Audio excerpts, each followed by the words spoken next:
Well, hello! I have big box excitement today, and I don't know why I'm hiding it, because odds on I'm going to put the video title with a picture of it, but this is it. It is the Eachine Mirage E500. Why is this exciting? Well, firstly, I don't get to do many planes. Secondly, it's a VTOL plane, which is pretty exciting. Let's get it open and see what it is. I was a little bit worried as the box got slightly crushed, but it's pretty well packed inside. If you have a look here. So the main guts of what we've got here is this little wing. It's quite tiny. I think it's 500mm end to end. It looks tiddly, weighs nothing, and it's got two motors at the front. And the idea is you should be able to VTOL it like this, be able to move it around, kind of like sort of, a quad with these massive. You can just see the size of those surfaces, how big they are. I'm guessing they've got to deflect air down it, not just the fact that, normally as the wind comes over the surface, this provides lift or change of direction. With this, it's going to be in this position. We're going to have to thrust down and move it and have those surfaces be able to move the plane around just by doing that. So obviously there's its own flight controller, which is own code in there. This is the FreeSky version, and there's a little FreeSky compatible receiver in there, which is all good. You also get the canopy, which is quite a tight fit. Goes like that. Looks very nicely camouflaged, just in case it goes down in the field. I won't be able to find it again. So other things in the box. This little package, which contains a USB balance charger, a 600 milliamp 2S battery, 25C. I wouldn't expect it to be super high C, and just a standard JST connection, which is quite handy because obviously we should all have various amounts of batteries, a little bit like that. Some bits of Velcro, I guess, for the battery. 4 props, so a couple of pairs. These are 50-30, and obviously you've got counter-rotating props. You've got these bits here that's kind of like winglets and act as also stand, so you can sort of put it in the ground and take it off and hopefully land like that. Stickers and instructions, which don't look too bad. This is EPP. It's got a real sort of strange feeling to it. It's almost like it's sort of tacky.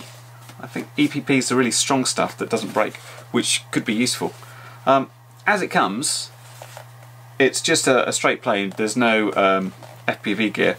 The manual had some stuff about putting it on and something about taking this bit out. I'll be, at some point, hopefully if I can keep it alive long enough, adding something to it, perhaps just to cut out here.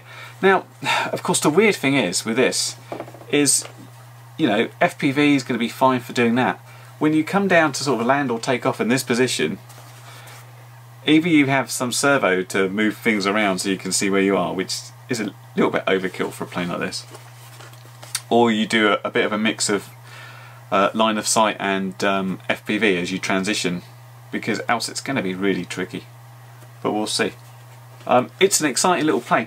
I'm going to guess, and it does say so in the manual, you don't want much wind. This is not very big, and of course you're also, when vertical, you're acting like a sail, so any stiff breeze and this thing's going to be away before you can do anything. So yeah, we're going to have to pick our day, but exciting. So let's put it together and see how it works first. Hello and welcome to my grotty carpet. I really must hoover in here, where we've got the thing built. All we've done is put these side things on. It just said to smear some glue down here, which we've done with a bit of Yoo-hoo Paw, and we've put the battery in with a bit of Velcro. So I just wanted to run through what I found about the way this thing goes through its modes, because it's slightly different as written down. So let's plug this in. Now I've taken the props off here for a good reason, but quite usefully the props actually just screw straight in. There's no bolts or anything, so that's quite nice. Anyway, let's connect this. So one thing you need to do is calibrate the gyro, which you do by holding both sticks down, and you should see the green light flash several times. So that's calibrated. Now what I found here, if we look here, it talks about the modes. Red being vertical, green being horizontal, yellow being horizontal manual. It's all wrong.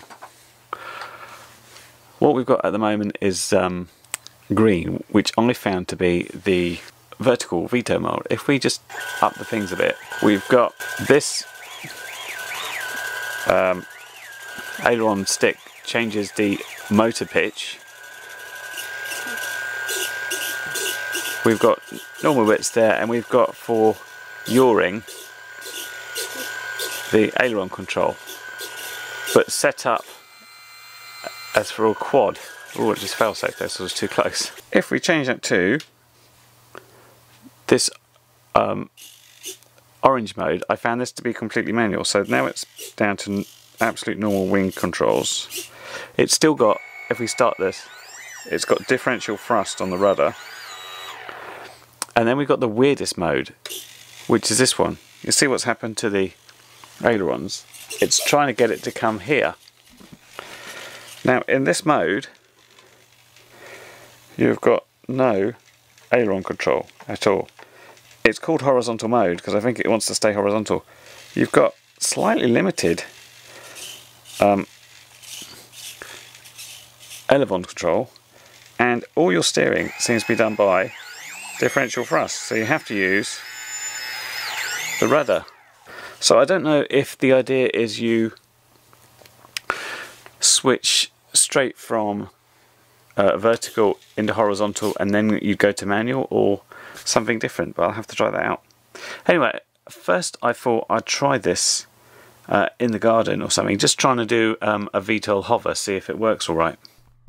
So here's my test of just the hovering in the garden, and it went pretty well. It just lifted up, and from this point on it flew exactly like a quad. What was evident straight away is just the slightest bit of breeze blowing onto this thing would immediately make it blow around. So you either put this thing side on into the wind, or you fly it when there's no wind.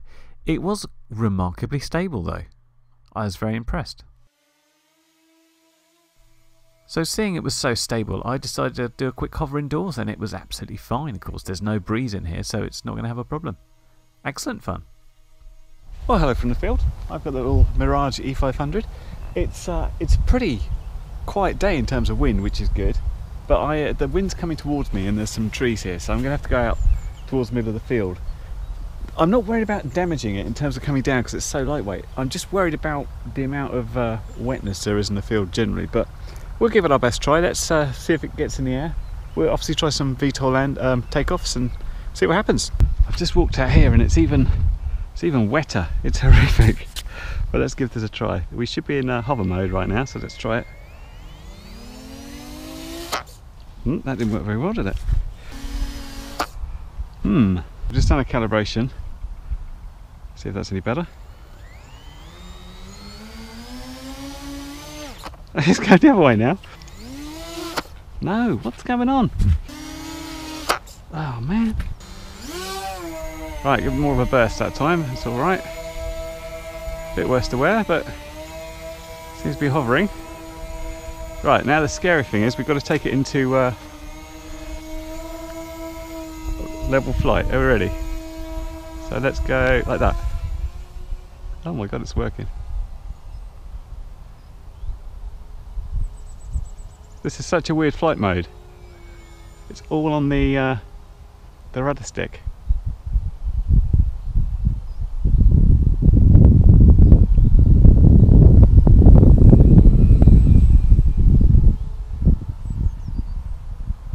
Question is, will it transition back?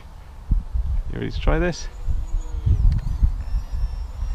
Oh, it worked. Will it come back to me though?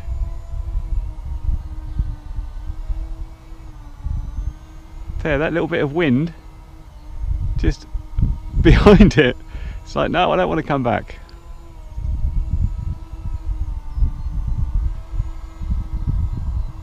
So if that doesn't work, we could always go that way. Get it sideways into wind and it doesn't act quite so much as a sail. Oh, where are you going?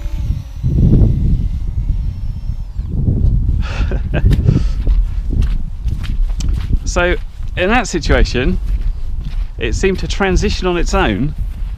As I was holding the stick so far over, it tried to sort of go into forward flight, and sort of just fall out of the sky at the same time, which was weird. Going up again. Oh man. Okay, we're up. So we're happy we've got good control. So let's transition into forward flight and find the stick. Now, and we're up again.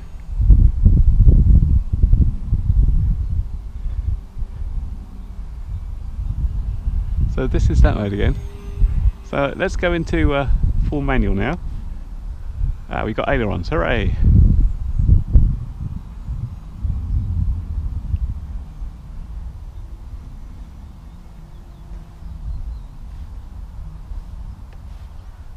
Whoa, that's the wrong mode.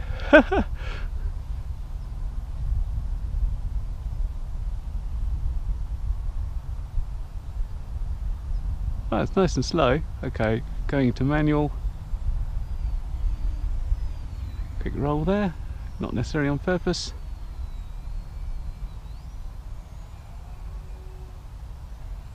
Loop. And we're back into vertical. This is so weird. Wow, it really has absolutely no problems getting back and forth in the modes. It's just sometimes it feels like it's going into the modes without you actually wanting it to. Okay, so manual again. Well, you can fly it really slowly, that's very nice.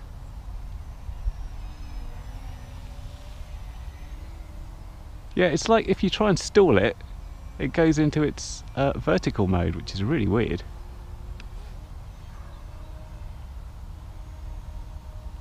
It's nice that you can just go in and out of it. If literally you feel like, oh, I'm having a problem, I'll just change into this upper mode. So now actually bring it over.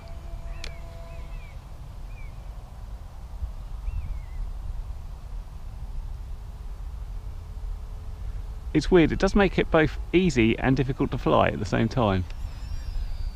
Going into vertical again. Well, I thought it was. No, it doesn't want to. It's like if it's got too much forward airspeed, it just changes its mode by itself. It's like, ah, oh, screw you guys, you don't know what you're doing. I will change it for you.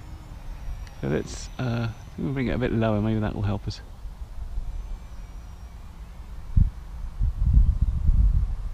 Okay, so going into vertical. I do want to go into vertical.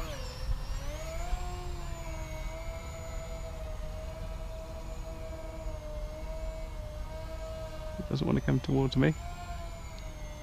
When acting as a sail, we use the roll stick in order to get it over here. I'm actually going to try and land it now, see what happens.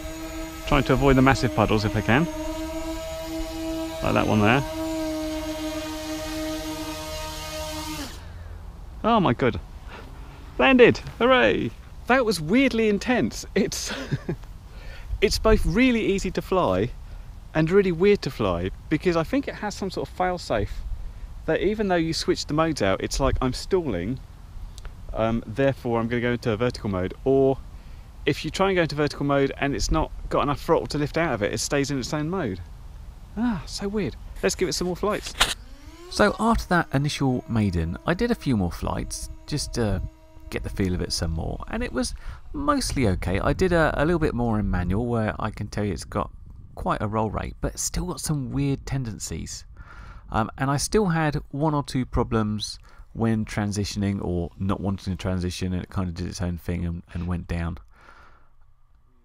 And other times it would just go so slowly, it would just hang on the edge of that stall, sort of in between the two modes almost. And just to be a smart aleck, here's a way of landing it without touching the nasty, horrible mud. Well, here it is, and no damage done. It's all cleaned up nicely. It's strange. I look back at the footage and I'm like, it fell over a lot and it flew a bit weird. Now, the flying weird thing, I should just explain. Aside from the fact that occasionally when you sort of flew along and went upwards and tried to stall it, it would go into its vertical mode, and if it suddenly blew forwards too far in its vertical mode, it would just start going along in a different mode. When I was in full manual mode, it's very quick on the rolls, and you know, it's massive surfaces, as you'd understand. There was a little bit of a weirdness. I was trying to fly it like a regular wing, and I'd go into a turn, sort of yank and bank style, and expect it to come around like this. And what happened, and it was really hard to see this in the sort of wide angle GoPro with it being a bit far away, instead of coming around, it sort of started hanging in the sky like this, like you're doing some weird sort of knife edge. And that, I kept having to sort of, so I'd go into regular mode, and regular mode, by the way, is not pure manual, it's still stabilised, but it doesn't self-level. And I'm wondering if the differential thrust is trying to stabilise as I'm trying to go around the corner expecting it to do this, and it sort of starts falling out. And then like, oh, I'm half in vertical mode in some weird, it's like the worst 3D flying display ever, and I have to come out of it again. So that was a bit weird. However, despite all these little issues and weird things, I come away from the plane feeling overwhelmingly positive. And I don't know if I'm just caught up in the whole novelty factor, but I find it incredibly cool and interesting to switch this thing in and out of vertical and horizontal flight. I'm just blown away by how you can sort of go along and then go like this and go like that. It's fantastic. I really enjoyed it. So despite the fact that it was weird to fly and had issues, I actually loved this thing. So I'm thinking perhaps the reason it was falling out was, as you know, as I'm going along doing normal wing stuff and it doing that, maybe not enough throttle. And I do go quite easy on the throttle when I'm line of sighting it, because, especially with this, it's so tiny. It was like flying away and I was like, can't see what's happening. It's gone too far. So yeah, I was trying to bring it around gently, and maybe I just need more throttle on that, which I'll be able to do if I'm FPVing. And I suppose that would be the ultimate test. If I can FPV this and have it fly like a regular wing and still be able to bring it down vertically, then I'll be happy. So I think what I'm going to do is maybe chop a little bit of the canopy here, or just stick something directly on it. Something lightweight, obviously. So thanks for Banggood for sending this along to review. This is the Eachine Mirage E500, and there'll be a link below, of course, showing you where you can get hold of this thing. And join me in part 2 when I'll be trying some more and putting some sort of FPV gear on. But bye for now, and I'll see you in the next video. Cheers. Well, you've made it to the end of the video, so thanks once again for watching. If you like what you saw, then please consider subscribing, and if you really like what you saw, then be sure to check out the link to my blog for a variety of ways in which you can help support this channel.